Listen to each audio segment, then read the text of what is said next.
Hi there. Is everything all right? Everyone sees the screen? Yes, thank you. Okay.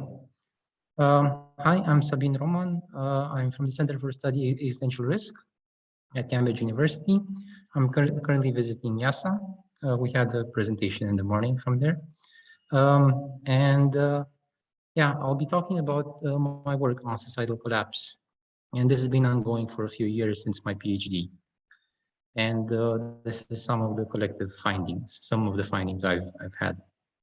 I usually start with the motivation, and that what I'm aiming to do is trying to model societies um, over a very long time scale. And there is a question of how feasible this is. And I sort of took inspiration from physics, and that our first scientific success, sort of the laws of planetary motion, were not they were not referring to an earthbound system. It was actually it was some system of much larger scale, operating over much longer time periods. And actually, this increase in scale and time horizon simplified the description. Whereas earthbound phenomena are much more complex because you have multiple forces, electromagnetic and gravity. Whereas at the solar system scale, you only have gravity. And the question is, can we find equivalent forces for societies that operate over long timescales at an aggregate level? And this is the idea, to find a simple enough description. And if this is possible, this is just the motivating idea, essentially. And I'll first define societal collapse. I take Tainter's definition, which is a rapid and significant loss of social, political, and economic complexity. There's nothing particularly mysterious about this definition except the notion of complexity, which has something like over 50 definitions. But there's a specific type of complexity that is relevant to when it comes to societies. And this has to do with the degree of organization and specialization at scale. So the complexity is a problem-solving tool. And the way we solve problems is we organize and specialize on the different sub-aspects of it. And an orchestra is a very good example of this because it's organized but also specialized. If you have organization without specialization, then again, it's like a flock of birds. It's not necessarily complex. You can have specialization without organization, but then you just have a mess. So you need both of these components. And essentially, a collapse is a rapid loss of organization and specialization and of knowledge. So how does this translate into the modeling?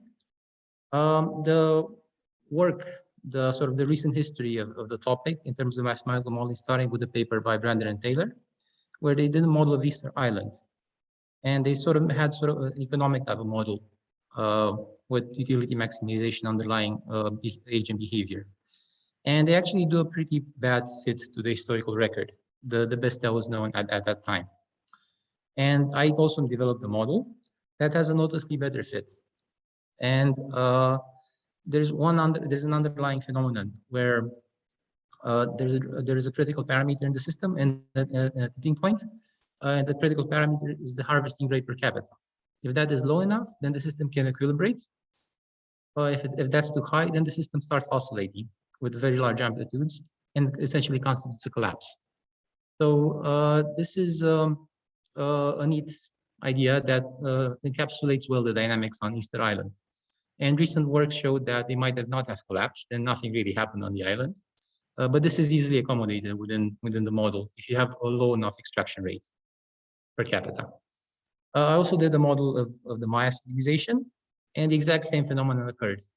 For these type of agricultural societies, there's a bifurcation point, a tipping point where you go from a steady, stable state with sustainable harvesting rates, ones that are much too high, and you get these large-scale amplitude oscillations, which after the first peak, they collapse in practice. And what underlies both of these systems is this feedback diagram, where you have the working population that extracts resources and the society accumulates them and derives benefits like food, shelter, building monuments. The thing is, with the higher population, you tend to consume those benefits faster.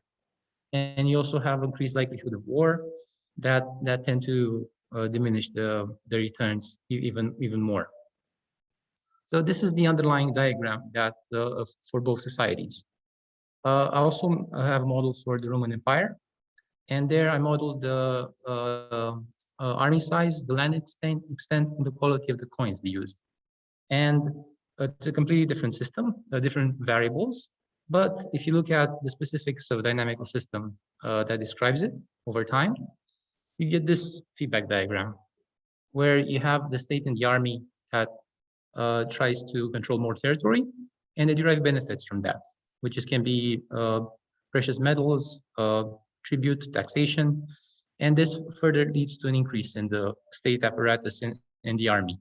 Of course, with a greater army and greater comes the greater expenses. And this is the feedback diagram that seems to operate underlying the Roman Empire, and also to some extent the Chinese dynasties. And this is some of the articles I published on Easter Island, on the Maya, the Romans, and the Chinese. And basically, I derived these insights from the mathematical models. And the general scheme is this, which is you have to measure a complexity in the system, and that complexity is used to extract resources. These derive certain benefits for the site in question, and this drives further investments in complexity. But the complexity comes with costs, which tend to diminish the returns. So we have a reinforcing feedback loop and a counteracting one. And principle, the system, they can equilibrate, and you can have a steady state, or they can oscillate. And the oscillations usually mean collapse within the system. And the same diagram applies to a wide number of cases, at least the ones that I modeled. And this is also encapsulates the painter's general thesis on how societies collapse. But it's done in a system dynamics type of way. You could also think, how does this apply to modern society? And here I gave one example of what's called Aram's law, where you have diminished returns to investments in complexity. So basically, the early discoveries come with very little investment, and this spurs greater investment in this pursuit. But then nowadays, you need to spend like 1,000 times more than you would 70 years ago for the same level of discoveries. So this is a phenomenon that modern society is not exempt from. And you can think, in what way does this diagram apply more fully to us? And this is my proposal in the way we can think about modern society. You can have technology sort of as the main highlight of our social complexity. Fossil fuels, or generally energy resources, as the main resource type, and then our modern lifestyle as the main benefit. And the reinforcing feedback loop is pretty clear since the Industrial Revolution. What wasn't so obvious was the drawbacks of too much of technology, which CO2 emissions and pollution in general is one dominant aspect. There are also others more on let's say psychological level, but sort of like a splitting up of communities and these type of effects. But yeah, this can be seen as one way to think about modern society, and how the diagram applies to us. Of course, the limits to growth comes to mind, and you can it sort of has a murky history in terms of not so much, let's say, the underlying assumptions in the model, as much as the communication of it to the greater scientific audience. It was maybe a bit too sophisticated for its time, and did not propagate adequately, let's say, in the the scientific community. And there is a way to counter this, and I kind of try to do it in my own work, in that you can build basically a mathematical dictionary for modeling societal behavior. And you can do this in a much more gradual manner than limits to growth did, where they introduced maybe too much complexity in the model too fast. And basically, what I've been trying to do is build up various a toolkit for how you can model the different societal effects over very, very long time scales. So this extends essentially population biology to more technological or human-specific systems. And yeah, essentially it's a very system dynamics type of approach, but typically what you want is a lot of sort of community debate and discussion, and not jumping to models that are too complex, not be understood too fast.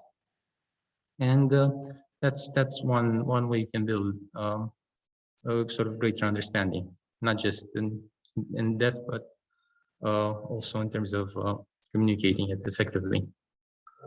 So that's about it for now. There's a lot more to say also on psychology and many other aspects. So thank you. Great.